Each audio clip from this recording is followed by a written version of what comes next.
If you want a community, you got to build it. It's more than just caring about each student, and that is very important. It's the community of kids caring about each other and really supporting each other.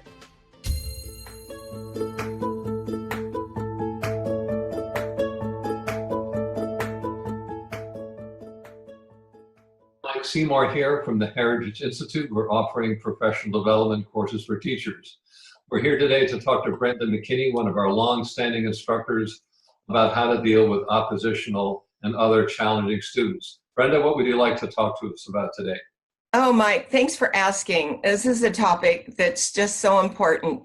You know, I'm working with the Heritage Institute and teachers every day, and there is not a day goes by that a teacher doesn't ask me about what to do with challenging students or kids that are just bored and won't participate. So in this new culture that we have, this is really, really important. So I'd like to share 3 levels of discipline that I see, and breaking it down from doing things explicitly to looking at the problem and then at the student. And today I'd just like to talk about how to make discipline invisible. What are some of the things you can do to get kids engaged and to avoid those problems so that you have a way to work around them? So let's come up here with 3 great ideas that'll get you started. The first one is manage mind-body states. If kids are not ready to learn, if they're not set for groups, if things are not working, you are going to have issues. Frustration, disappointment, waste of teacher time. So this one is critical. I believe that you need to start every class, every new class, every subject by resetting those mind-body states. It could be something as simple as an affirmation. I love those to get started. Have the kids stand up and say something like, I love my super brain. At first, they probably won't want to do it, but after they've tried it a couple times, they'll be begging you for it. And it's a way to get them up and get their state open. So affirmations are great. What about adding a little music into your day to get kids feeling great and excited to be there? They can stand with a partner. You could do something with a clap. You could have them move around a little bit. You could just have them take a deep breath. But no matter what you do, don't assume that because you start, kids are ready. All right, so let's see you got them started. Here's the problem. You got to come back and add in some things to keep this flow going. I would say about every 10 to 15 minutes, you need to go in and do a small thing that will change those states and that will keep kids with you. All right, and so we'll be talking about what if they don't go with you, then maybe you need to stop and reset. That's a question you face every day. So there's your first one, manage those mind-body states. Do them when you start and keep at it. It will be worth your time. The second one is increase predictability. I know you all have routines.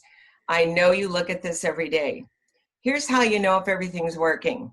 If you have times where kids are not paying attention, you have times where kids are being oppositional, just plain distracting, then you don't have enough things in place.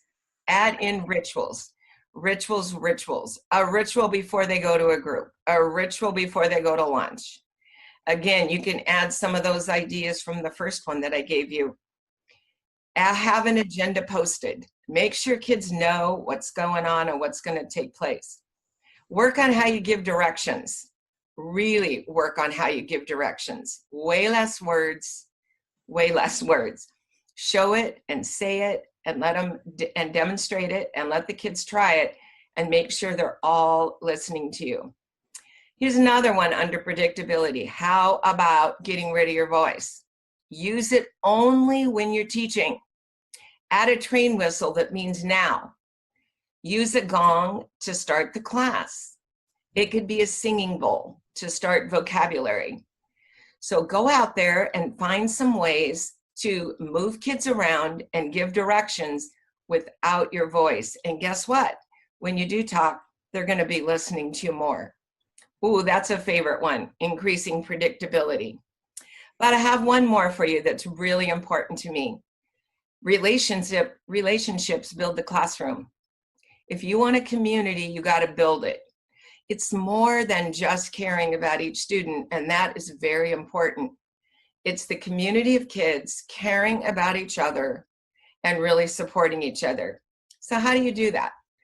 I really like meetings, call them family, tribe, community meetings once a week, maybe Monday.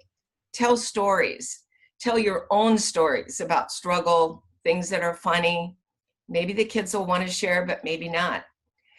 Check in and find out how everyone's doing in coping with the workload. Then on Friday, have a weekly evaluation. Make it kid-friendly. If they hate it, this is not going to work.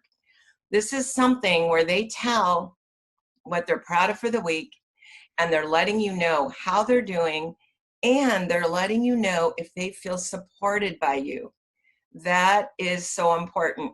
Research says that this just could be one of the number one things in success and in building a classroom where you don't have those disruptive kids. So use that social brain, give the kids ownership, give them more choice, let them talk more, and really make a point to include these things. If you think you don't have time, you're wrong. Teaching smarter, not harder, is the way we get kids to respond to us in discipline. So to end these 3 techniques, think invisible. You're wrapping it around. It's like insulation in a house. You cannot have a house that's going to be cold all the time. Well, you can't have a class with challenging oppositional kids all the time. Get these things in place, but on a moment's notice, be willing to shift. Shift the activity, shift your attitude, shift something when you see that kids are being oppositional or challenging.